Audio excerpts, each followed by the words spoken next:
Dernière ligne droite vers les élections du 20 décembre prochain. La campagne électorale qui fait tant peur en République démocratique du Congo entre dans sa deuxième semaine ce lundi et les candidats continuent de s'activer sur les terrains. L'inspection générale des finances appelle les procureurs généraux pris la cour d'appel de Kinshasa-Gombe de diligenter des poursuites judiciaires à l'encontre du recteur de l'Université pédagogique nationale pour détournement de plusieurs millions de dollars. Voilà tout pour les sommaires. Madame, Messieurs, bonsoir. Ouvrons ce journal avec les nouvelles de la campagne électorale. Le candidat numéro 3 est actuellement dans les Grands Nord dans le cadre de la poursuite de sa campagne électorale. Moïse Katumbi Tchapoué a présenté son projet de société de 141 milliards de dollars à la population. Il promet de mettre fin à l'insécurité une fois élu président de la République démocratique du Congo. Vous avez voté numéro combien? Combien de pourcents votre Béni? C'est sous une pluie battante que le candidat numéro 3 est arrivé dans la région de Béni, au nord Kivu. Avant l'étape de la ville de Béni, Moïse Katumbi Tchapoué s'est rendu à Oicha, chef-lieu du territoire qui enregistre les dernières tueries des civils par des hommes armés, des ADF, un groupe armé affilié à l'État islamique, accusé de plusieurs violations dans la zone. Sur place, Moïse Katumbi Tchapoué a tenu un meeting et en ville de Béni au niveau de rond-point du 30 juin. Non seulement dans le cadre de la campagne électorale, mais aussi pour compatir avec la population de Béni. Longtemps victime des atrocités des groupes armés, Moïse Katumbi Tchapoué est le premier candidat à la présidentielle de 2023 à se rendre au Nord Kivu depuis le lancement de la campagne électorale. L'électorat du Grand Nord est un électorat très stratégique. Si les motivations diffèrent, le choix présidentiel est fortement dicté par la question de la sécurité, particulièrement cruciale pour cette échéance électorale. Le Grand Nord est actuellement coincé entre deux guerres, ayant un impact néfaste sur l'économie et le quotidien des habitants. Les ADF sévissent à Béni, bloquant l'accès à l'Ituri au nord, tandis que les M23 sont actifs à Rutshuru, bloquant l'accès à Goma au sud. À Béni, à cause du conflit avec les ADF, de nombreux habitants ont abandonné leurs champs de cacao, ont fermé leur commerce. Bien qu'ils espéraient une stabilisation après le lancement des opérations conjointes FARDC et PDF, ils sont surpris par la résurgence des attaques à l'approche des élections. Récemment, plusieurs personnes ont été décapitées dans les villages environnants, ce qui démontre que l'insécurité est un défi majeur pour les candidats. Moïse Katumbi Tchapoué. Les habitants de Béni attendent plus de sécurité pour leurs activités, plus de sécurité pour leur confort, ainsi que la construction de routes des recettes agricoles pour écouler leur production. Élection de 2023 dans le Haut-Katanga, Kunda Mbuyamba Matembo Ani a lancé sa campagne à Lubumbashi, candidate députée nationale numéro 626. C'est par une caravane motorisée que sa candidature a été prêchée au Louchois. Samedi 25 novembre 2023, c'est le jour que Mme Kunda Mbuyamba Matembo Ani a choisi de lancer sa campagne électorale. La candidate numéro 626 de la circonscription de Lubumbashi a eu droit à un bain de foule qui l'a accompagné à travers une caravane organisée pour la circonstance. Sympathisants, militants et membres de la fondation Anima Tembo, femmes en sigle, ont sillonné différentes artères de la ville de Lubumbashi. Partant du square Georges Forest, le point de chute de la caravane était la place Solve à la commune Rouachi. Ici, celle qui est appelée affectueusement Mama Niro va humblement solliciter le voix de Louchois et Louchoises à sa candidature. Le numéro 626.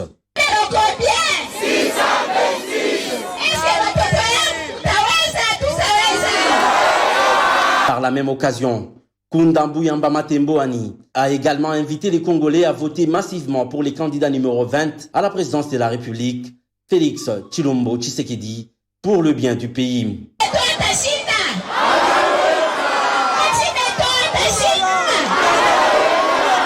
Il est à noter que Mme Kunda Mbuyamba Matembo Ani, candidate numéro 626 à circonscription de Lubumbashi, s'est plus distinguée dans l'encadrement des femmes et hommes démunis à Lubumbashi, et c'est là pendant plusieurs années. Mama Niro plaide également pour l'émergence de la classe moyenne en République démocratique du Congo, et elle compte amener cette voix à l'hémicycle national.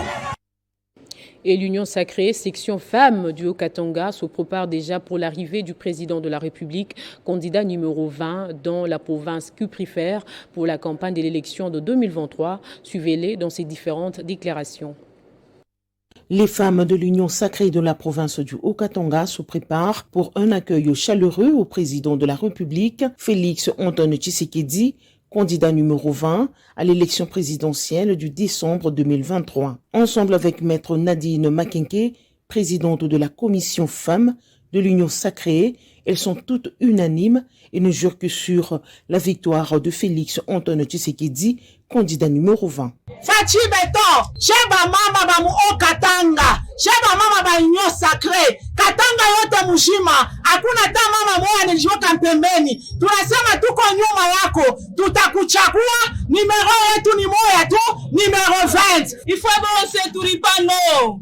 Na tutemwa Fachi beton, numero 20. Tifika jilenga mfumu wetu, tifika jilenga Felix, mwana wa Milai, Felix Antoine Tshisekedi Tshilombo, numero makumi abidi, njo wetu. Baka shiba mukumu, na tujiba kwa kidileni disanga jonso kwetu Katanga. Le candidat numéro 20, Félix Antoine Tshisekedi, champion de la masculinité positive, promoteur de la gratuité de l'enseignement primaire et de la maternité, ainsi que du PDL 145 territoires, est très attendu dans le Haut-Katanga.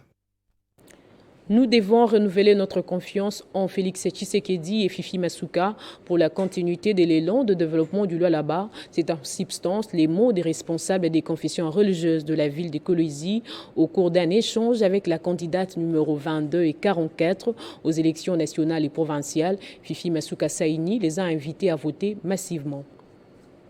La candidate 22-44 aux législatives nationales et provinciales continue à affûter ses armes pour convaincre le plus grand nombre des Lualabais afin de remporter haut la main les échéances électorales. Samedi 25 novembre, Marie-Thérèse Masuka Saini, dans une effervescence totale, a échangé avec les responsables des confessions religieuses de la ville de Kolwezi. La représentante du candidat numéro 20 à la présidentielle leur a parlé de la vision de Félix Antoine Tshisekedi Tshilombo, celle de développer tous les coins du pays. La candidate de la transformation positive du Lualaba les a ensuite appelés à l'accompagner dans cette bataille afin de faire gagner le candidat président numéro 20 et 22 à la députation nationale, sans oublier 44 à la députation provinciale pour la poursuite de la modernisation de la province du Lualaba. Le président de la République a beaucoup travaillé et spécialement pour le changement, il y a image ya province ya Lualaba. Aujourd'hui kazi tunafanya leo na kuya kazi pilote, même mwe benye mko na mfata kila wakati alikuya alinionyesha ya kama mama yenyo natumika sana. Même quand il est en dehors de notre province, il parle de la province de Lualaba. Il est 145 territoires où on a chiqué chez le gouverneur Tulkutana, partout il est japonais. Les responsables des confessions religieuses ont tour à tour témoigné avec beaucoup d'émotion en leurs propres mots la manière dont Tshisekedi Tshilombo change l'image du Lualaba. Nico tellement touché et très touché. Nico, on est au Congo. Maintenant, on a l'autorité qui est modèle. Mais vous marquez une différence. Vous aviez fait beaucoup. Après Muntu, Acheona Massine, Malama, ya Romzuriel. Ufikia Mungu asante sana, mimi asante. Jua kuona unyenyekevu yenu. Avant kufanya kitu chochote mama, Mungu anakonsilte Mungu. Ndio mnafanya kitu. Kile kitu akipewe na wamama wengine wale tunajua. Lakini Mungu anakifanya kila wakati na kila saa. Et la candidate numéro 956 à la députation nationale pour le compte de la circonscription électorale des Tchangou, Jessica Boussa, est le seul choix de la population de cette partie de la capitale pour qui elle a mené plusieurs actions charitables dans le cadre de sa fondation. Retour sur les grandes actions des terrains accomplies par la présidente de la fondation, Mabokoya Ilikia. Dynamique, perspicace, ambitieuse et dévouée pour la cause de l'humanité, Jessica Boussa a, dans le cadre de sa fondation Maboko Elikia, créé depuis plusieurs années, initié plusieurs actions charitables en faveur de certaines femmes, jeunes filles, jeunes hommes, des enfants démunis en vue de leur épanouissement socio-professionnel et réinsertion sociale.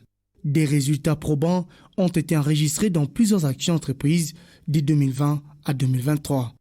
Soutenant la gratuité de l'enseignement des bases et les efforts de la scolarisation des enfants, 10 093 écoliers de certaines écoles du district de la Tchangou ont été équipés en fournitures scolaires pour l'année scolaire 2021-2022.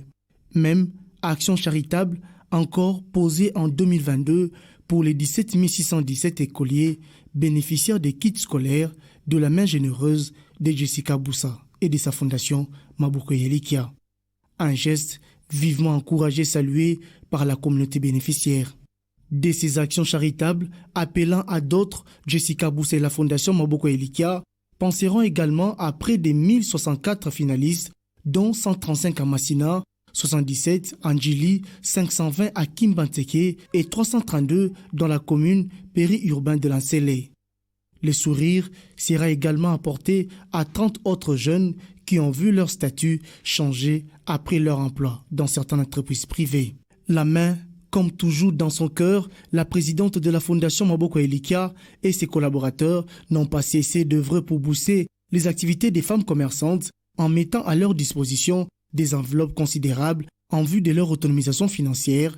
Toutes ces actions entreprises ont fait naître en Jessica Boussa une conviction politique, celle d'être la vraie représentante de la jeunesse congolaise aux institutions de prise de décision.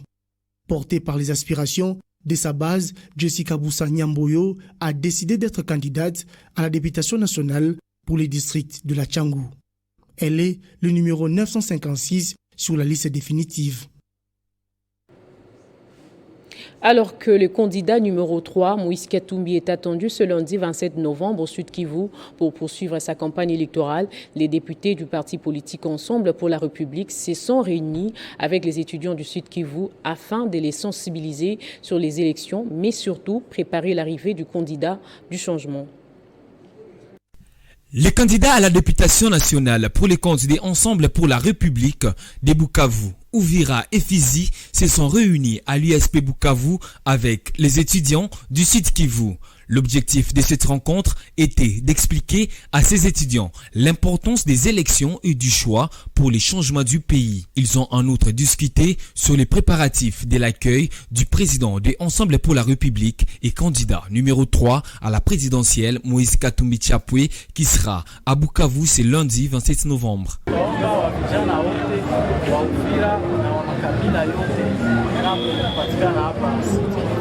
Wao nyuma ya president Moïse Katumbi Chapwe na wote waje tarehe 27 kuongea tunafika hapa naomba wote waje. Prenant la parole, Fiston Simba Doudou, candidat numéro 175 à la députation nationale et 263 à la députation provinciale, a précisé que ce n'est plus le temps des promesses et des longs discours, mais plutôt c'est le moment de savoir ce que le candidat a réalisé pour son peuple. De ces faits, il a énuméré ses réalisations afin de mériter la confiance de ses électeurs. Pour le professeur Mouchanga Lusha, candidat à la députation nationale à Bukavu, a exprimé son inquiétude du manque de développement au Sud Kivu alors que plusieurs autorités ont occupé des places de prise de décision, mais malheureusement, aucun impact n'a été visible dans cette partie du pays. C'est ainsi qu'il a interpellé la jeunesse et a insisté sur le fait que ces élections doivent être celles du changement. Cette rencontre était une occasion pour ces étudiants réunis en masse de remercier les candidats du parti Ensemble pour la République de cette rencontre. Plus de 300 étudiants présents lors de cette rencontre ont promis à la délégation de Ensemble pour la République qu'ils vont répondre massivement à l'arrivée du candidat du changement, Moïse Katumbi. Et le Front des nationalistes pour la solidarité et le développement, FNSD, suit de très près la campagne électorale du candidat numéro 20 à l'étape du Maniema à Kindu. Le vice-président de cette formation politique, Arthur Zaidi, a encouragé avec une motivation consistante les militants et militants de partis membres de l'Union sacrée de la nation de cette province. 48 heures après la visite du chef de l'État Félix-Antoine Tshisekedi à Kindu, en sa qualité de candidat président de la République, dans le cadre de sa campagne électorale, les membres de l'Union sacrée de la Nation du Maniema se sont réunis samedi 25 novembre 2023 pour évaluer l'accueil, les déroulements ainsi que la mobilisation des militantes et militants pour cet événement de haute portée politique, très marqué par le fait que Maniema soit aligné parmi les premières provinces à visiter et surtout le fait que Félix-Antoine Tshisekedi soit candidat à sa propre succession, le vice-président du FNSD, parti phare du regroupement politique AAND, et le candidat numéro 12 dans la circonscription électorale de Punya, Arthur Zaidi Amadi, a réuni une importante somme d'argent pour redistribuer aux militantes et militants de cette plateforme politique qui ont passé toute leur journée pour attendre l'arrivée de leur candidat président de la République, le numéro 20. La délégation de l'Union sacrée Maniema, précisément le comité exécutif provincial de l'Union sacrée, qui a reçu un appui financier de la part du président national, M. Zaidi Arthur, du parti politique FNSD, qui a jugé bon de soutenir l'accueil du chef de l'État. Voilà pourquoi nous lui disons grandement merci et nous en profitons pour demander aux autres, au cadre de l'Union sacrée, de pouvoir emboîter ses pas. Cette action traduit l'attachement et la détermination de son parti, le FNSD, et son autorité morale pour la réélection de Félix-Antoine Tshisekedi en décembre prochain. Et pour finir, l'inspection générale des finances a rendu public son rapport concernant une mission de contrôle des finances publiques diligentée au sein de l'Université pédagogique nationale. Il ressort de ce rapport de graves fautes de gestion, notamment les détournements de plusieurs millions de dollars, la non-déclaration des étudiants régulièrement inscrits, le non-paiement des taxes, les paiements exorbitants des primes des membres du comité de gestion, la perception des frais illégaux, pour ne citer que cela. Place au rappel des titres à présent. Dernière ligne droite vers les élections du 20 décembre prochain. La campagne électorale qui fait tant peur en République démocratique du Congo entre dans sa deuxième semaine ce lundi et les candidats continuent de s'activer sur les terrains. L'inspection générale des finances appelle le procureur général près la cour d'appel de Kinshasa-Gombe de diligenter des poursuites judiciaires à l'encontre du recteur de l'Université pédagogique nationale pour détournement de plusieurs millions de dollars. C'est ainsi que se referme cette édition. Merci de rester fidèles à nos programmes.